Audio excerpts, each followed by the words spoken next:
Was that Namine made of data? No. Namine hijacked the data herself. Look what she's done now. She's totally beyond my control. Calm down. It doesn't matter. As long as Namine accomplishes her goal, we needn't worry about what befalls Roxas. I mean, to kind of talk about the earlier line there, I kind of love Ansem's resigned attempts to calm Diz down whenever he throws like an absolute fit. He's like, yeah, calm down, I've heard it all before. I mean, given the fact that Ansem used to be Riku, it's kind of funny to see their working relationship be very, well, kind of be very mixed. I mean, given certain events later on in the game, it is actually kind of fitting that, I don't know, it paints a very interesting picture of their relationship. But anyway, I believe this shows more scenes of the final mix version, as well as a few very brief clips from Chain of Memories, which you can tell because they are very heavily compressed. What the fuck is wrong with my loose lips today? So yeah, thankful for small mercies that cover the final mix versions rather than the Kingdom Hearts OG. I don't know if these scenes were there in the original Kingdom Hearts 2 Vanilla. I think so, because 2003 saw the release of KH1 Final Mix, but yeah. Oh, and by the way, the Suicide Sora scene still gets me. I don't know why. Especially Donald's yell just kind of seals the deal when he yells, "Come back, Sora." I have no idea why the fuck that gets to me, but it does. I know I'm a weirdo, but whatever. Another thing that also gets to me, well, the improvement in Squall's voice actor, now Doug Erholtz. Yeah, wasn't really too big of a fan of David Boreanaz. Seemed a bit too downplayed for my tastes, but I don't know. Doug Erholtz does a much better job in my eyes, and much in the same way as Will Friedle as Seifer, this is pretty much the definitive voice I hear whenever I, listen to Squall. But in any case, and Roxas is about to wake up. Sorry about that, Roxas. Just try and go to sleep. Go to sleep. Pretend I'm not even here. Unlike Namine, who just barged in randomly.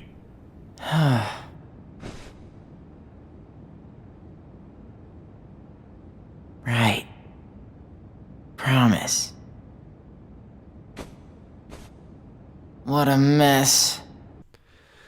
But anyway, now begins day 4, the day of the struggle tournament. And yeah, the game was kind of bigging this up until a point, and well, today's the day. You're gonna be late to the Sandlot. Not that we're gonna have a Kingdom Hearts game crossover with the Sandlot kids. Never saw that movie, kind of have no attention to, because it kind of looks cap as shit. But yeah, this is pretty much the local pro wrestling tournament, so you can kind of see what these people do for fun around here. Who are you gonna root for? Both of them, silly. She says that, but we all know she's secretly rooting for her boyfriend Roxas. Ladies and gentlemen, struggle fiends of Twilight Town, it's time for summer's most sizzling clash. That's right, today is the day for the struggle and title match. Who will be the one to break through the ranks and take on our champion Setzer? Seifer! Shut up, Rye. And who will leave today as our new struggle champion? Hayner! Roxas!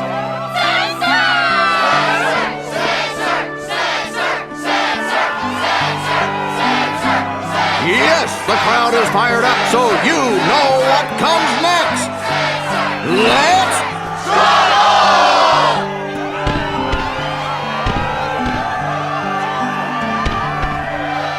Hey now, it's time to introduce today's combatants. The 4 bad boys who struggled their way through the preliminaries. Regular finalist and head of the Twilight Disciplinary Committee, Seifer. Completely out of nowhere. Who knew he'd make it so far this year? Vivi! An underground favorite and local attitude problem, Hayner! It's his first trip to the finals. And struggler number 4, who happens to be my absolute favorite customer, Roxas! So, who will win this sweltering summer struggle? Who will take home the grand prize? The summa cum laude of struggle, the 4 Crystal Trophy! and a chance to take on our defending champion, Setzer. It won't be long now, folks. I suggest our challengers go over the official struggle rules before we begin. So, let's all go around here, and before we decide to step into the ring for WrestleMania, brother, instead we're actually gonna hop on the skateboard and show off a few tricks you can do. Because, I'm easily amused. But yeah, you also do get to see a few of your other contestants, and of course the Final Fantasy cameo. This of course coming into Setzer from Final Fantasy VI, who, again, it has been fucking years since I last played through Final Fantasy VI, but, compared to some of the other characters in that game, he doesn't really seem all that memorable, at least from my end. Like, I mean, I have more memories of fucking Shadow, who I'm pretty sure he was a lot more of an optional character than he ever was, so I don't know. There are plenty of more memorable characters like Terra and, Terra. I mean, I know Final Fantasy VI is a very well-liked game of the Final Fantasy series, it just didn't really click with me as much as it probably should have, but you know what, 6 is still a fine game. I'm not gonna knock it, and, you know, the people who love that game have a perfectly good reason to like it, so, I'll stay my tongue on that. The point is, with Setzer, really, yeah, he's pretty much a struggle champion, has a legion of girls chasing after him, and of course, he's pretty much, the get. And I mean, considering his voice actor in this game, Crispin Freeman, I can see why, because that voice is smooth as a baby's bottom. Don't know why I did a silly voice for that, but, them's the breaks. Then anyway, enough faffing about. Actually, no, wait, I think you can do a bit more faffing about, because you can also, before you enter the tournament good and proper, you can actually have a few practice rounds with Seifer, actually, who's just, I think Aled actually points it out that he's gone off to the back alley, so you can get a bit of pre-boss fight bants, and, you know, get some practice in Seifer. I mean, since we kind of already fought Seifer before in a few struggle matches, again, his abilities are a little bit old hat, but, Vivi, on the other hand, seems to be a bit more sinister.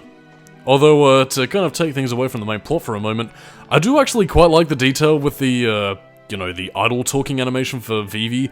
Like, I mean, in the sense that, you know, his face is completely enveloped in shadows, so because of the fact that he has his, like, straw zipper hat, like, I mean, the fact that it jitters about kind of gives the illusion of him talking.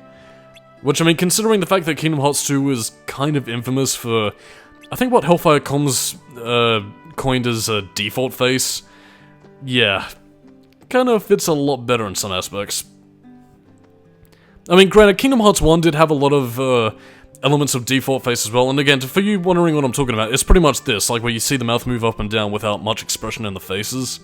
I mean, you can tell when there's an important cutscene in Kingdom Hearts 2 when the characters actually move around a little bit more, their faces are properly animated, but yeah, when you see stuff like this, it's pretty much just, it's more of a budget-saver thing, but at the same time, it's, well, at least slightly better than Knights of the Old Republic in some aspects, with its very stock-standard animations. Although, then again, that is getting a remake, either this year or next year, can you mind which? I don't think it was really even announced yet, but, yeah. Whatever, we're gonna be beating up Seifer twice in this part, because, hurrah! Jesus Christ, it looks like a fucking... I'm tempted to do, like, a romantic music thing to Seifer getting beaten up. What it will be, I have no idea. Well, then again, it'll probably get copyright flagged anyway, so, scratch that thought. But yeah, I also forgot to mention some of the abilities we got. We now have Guard. Why again? I don't know if I brought this up in Kingdom Hearts 1, thank Namine, but, yeah, I don't really know why you need, like, an ability to guard. Shouldn't that be common sense? I mean, for certain abilities like Ars Arcanum or stuff like that, or Zantetsuken, I understand because there's, like, a certain technique that you need to... well, that you'd need to know in order to pull off moves like that, but not stuff like just move the bat in front of your face to avoid getting hit. I don't know, it just seems like, Roxas is, lacking in a bit of brains, so, what Seifer said back in part 1 with the photo thief is accurate here. But yeah, before you do anything, you gotta talk to the rules guy, and he'll pretty much just tell you what's going on, except that's not his job, because I'm meant to be doing that. I'm the commentator. So, yeah, actually that kind of fits the sports thing that we're going for. In STRUGGLEMANIA, brother! With, the... actually, who would be the Ultimate Warrior here? Yeah, you know what, we're gonna go for Hayner, because he kind of fits that crazy mold.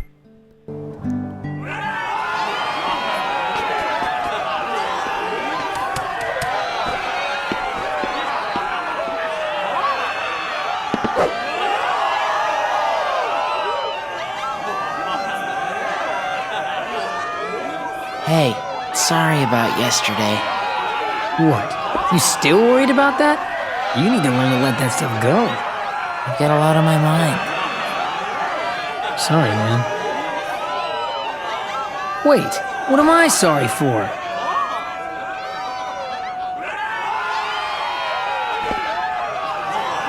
Our first match of today's Struggle Tournament will be between Roxas and his best friend, Hayner. What a good broski. Again, nostalgia, and again, if only all of our differences could be solved by friends just letting bygones be bygones, water under the bridge. Good old times seem to last. But yeah, to talk about the struggle minigame, basically you need to bust Hayner's balls. Again, your balls are represented by blue balls. Hayner's is red, so again, you gotta beat Hayner's balls out of his system. And again, there's two ways you can win this. Again, you can basically beat Hayner's balls enough so that, again, you get all of them to drop, collect them all up, and you pretty much have a guaranteed win.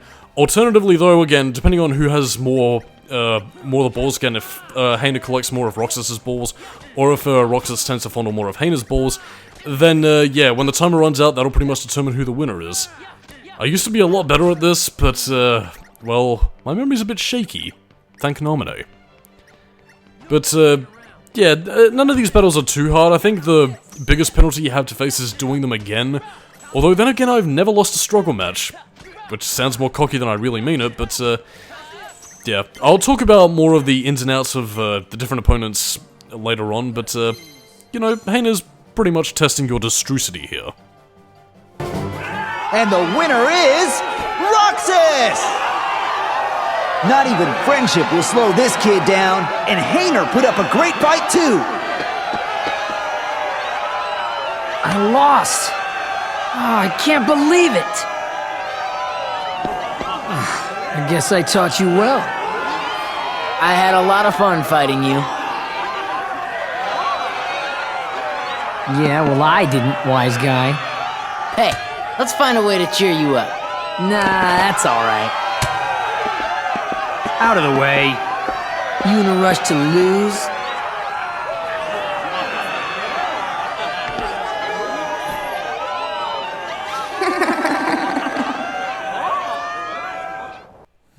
Something ain't right with Vivi, but that doesn't matter, cause you better get fucked, Seifer, cause Vivi is coming at you, brother. And, yeah, he will test his destrucity, as he is the ultimate Vivi of all the Vivis. Don't mess with your elders. Whoa!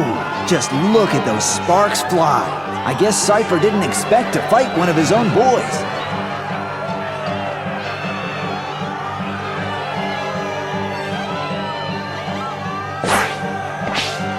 When did Vivi get so tough?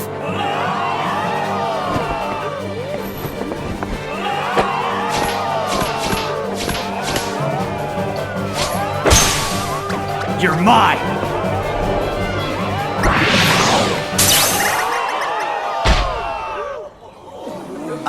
I'm not sure what just happened.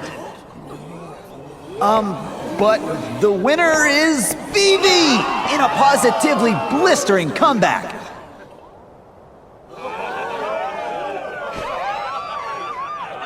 That's not Vivi.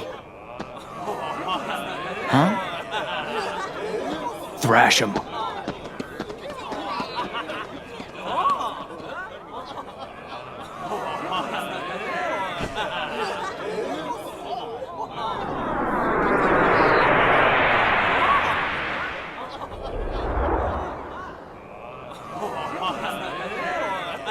It looks like Seifer's withdrawn from the struggle for third place. So I'm in third now? Oh, baby! So, yeah, congratulations to Hayner, and, this tournament is just getting interesting. Vivi couldn't possibly pull off all of that stuff on his own.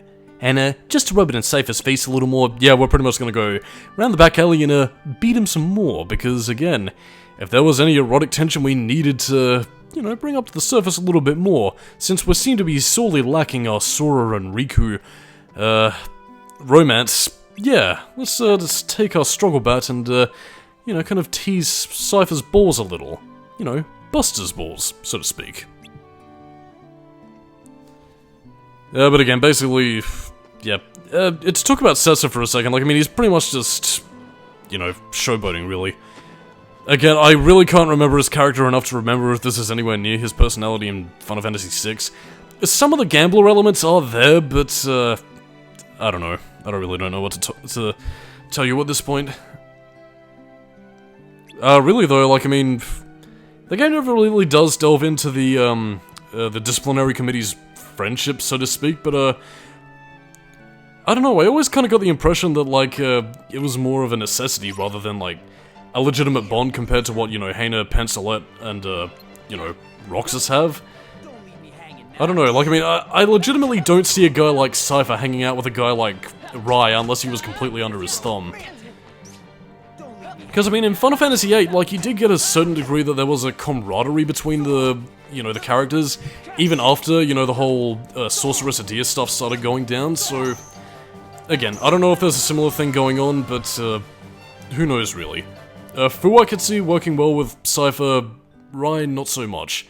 Vivi even less so, but then again, I suppose maybe since Vivi looks up to Seifer so much, maybe that might be why Seifer wants to take him under his wing as like a pseudo-apprentice. Which actually kind of makes me want to see what sort of Kingdom Hearts game that would be. Seifer and Vivi, on the road to success. I don't know, man, it'd be interesting. But anyway, on to the next match, with Vivi! Keep it clean, fellas.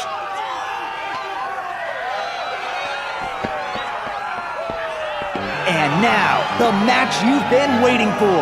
Roxas versus Vivi!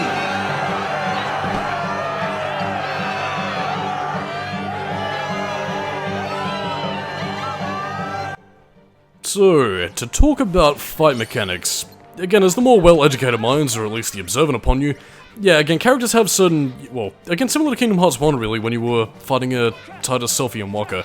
Again, they have active states, they have basic attacks, but again, they also have retaliation moves, so again, if you pretty much wail on them several times all around, then they'll pretty much just have that, sort of attack. Like Vivi and his fucking Master Yoda-style Jedi moves. I would say Vivi's probably the hardest character to face off against in the struggle thing. Mainly due to his size, and mainly due to the fact that he moves around a lot, so, yeah. The main way you're really going to be winning this is, once again, by... Does Vivi even have balls? I haven't played far enough into Final Fantasy IX to really know what his deal is, apart from, like, a vague remembrance of what his arc was by word of mouth, but, no, I don't think Vivi has balls. If he's even a he? I'm pretty sure Vivi's a dude. I really don't know. Does Vivi have balls? God, only the finest discussions here on the fucking Kingdom Hearts 2 commentary. Oh, even Maven.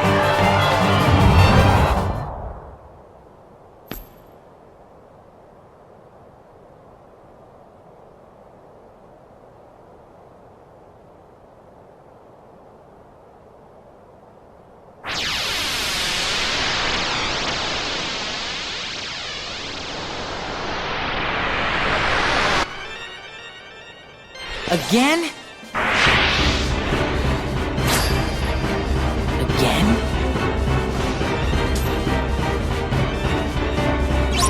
And, yeah, Roxas' life is gonna start turning south pretty quickly. I mean, as we can see here, the nobodies are starting to have, well, a much larger presence. The organization seems really interested in this punk kid. Like, I mean, he has the Keyblade, but... Well, really, what does he have to do with them? Why is he even a thing to them? Who knows, but perhaps we'll find out now.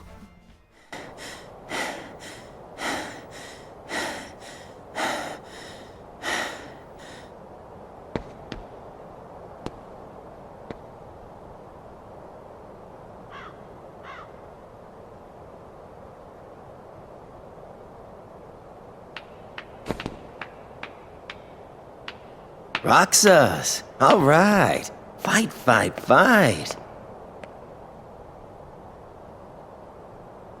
You really don't remember. It's me. You know, Axel. Axel? Talk about blank with a capital B. Man, oh man. Even the Dusks aren't gonna crack this one. Wait a sec. Tell me what's going on. This town is his creation, right? which means we don't have time for a Q&A. You're coming with me, conscious or not. Then you'll hear the story.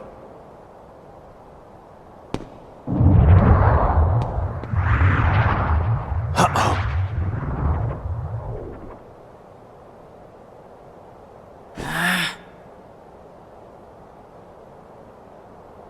What's going on?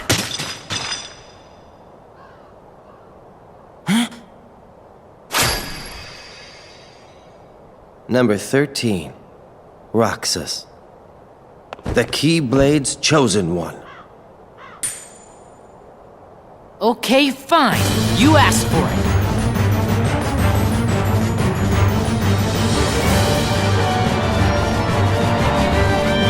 That's more like it. Now, I mean, considering the fact that the last time we saw Axel, he was pretty much the stone-cold killer of the organization, especially given all this shit in Castle Oblivion, him going after Roxas is incredibly fucking scary, and bear in mind, this is before a lot of the development we learn about him, but to kind of preface this a little bit, yeah, not only do we get scammed from this, but Axel has a bit of a tragic stake in this, which, again, 358 over 2 days included, it hurts the heart, so it does. So it was you.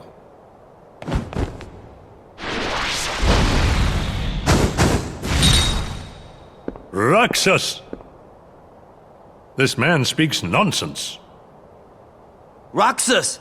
Don't let him deceive you! Roxas! Roxas! Roxas! Roxas! Roxas! Roxas!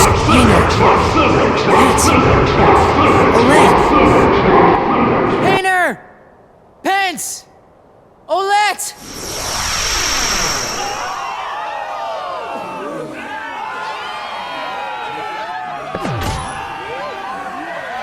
What? What just happened? Huh? How did I get here?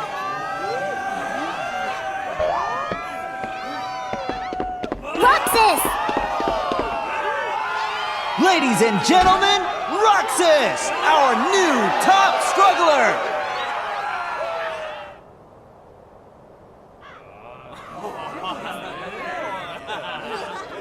Roxas?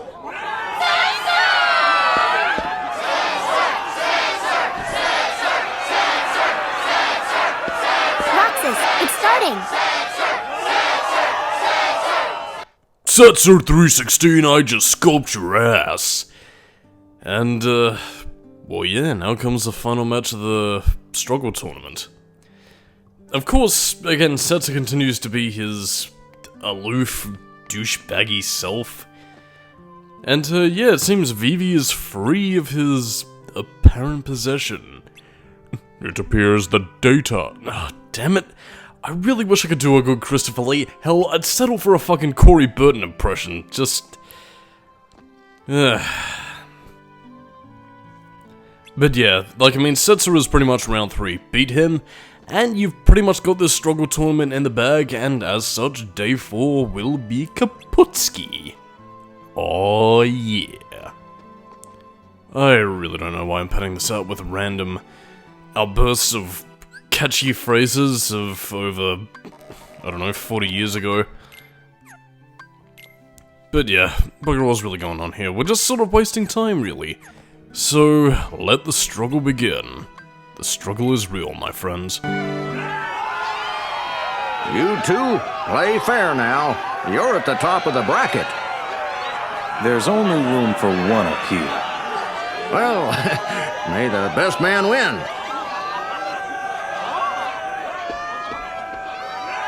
Hey, Rucksack.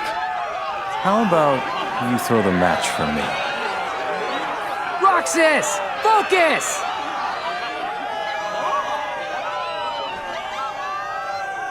Let me win, and I'll make it worth your while. Get real! Roxas, our underdog hero, versus Setzer, our defending champion. The winner of this match will be the true champion. That's bragging rights for a whole year, folks. Whatever you think is right, you're wrong. And that is a big mistake. you know, comparatively to the likes of Seifer or even Vivi, really?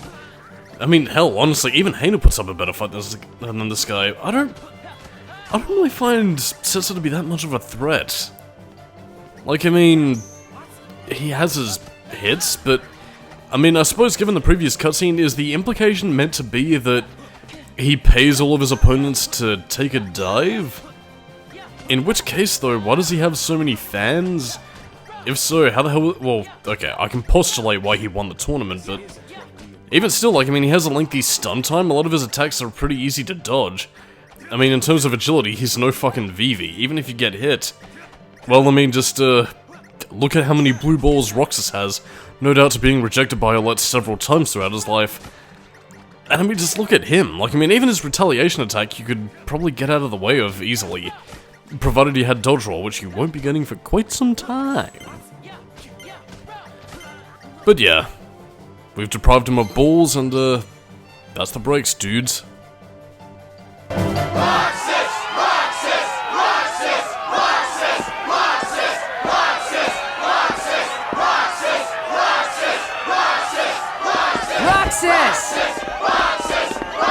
Roxas! Roxas! Roxas! Roxas! Roxas! Roxas! Roxas! Awesome, Roxas!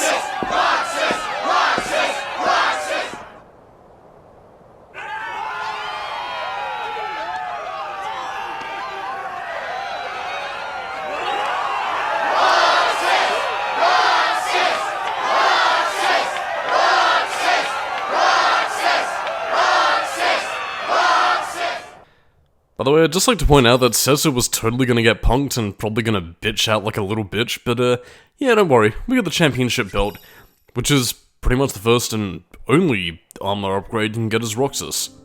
So he might not be well protected, but you know what, at the very least, he can stand as the champion of STRUGGLEMANIA, brother! Whatever.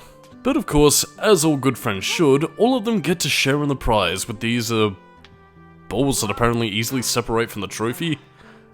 I guess the trophy itself is cubic zirconium. But in any case, I'm sensing an interruption in the data stream. Hold on, I need to try and sort this. Beep beep beep beep beep. As promised. Thanks a ton, Roxas. One more treasure for us to share.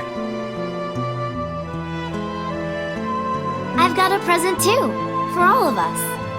Whoa!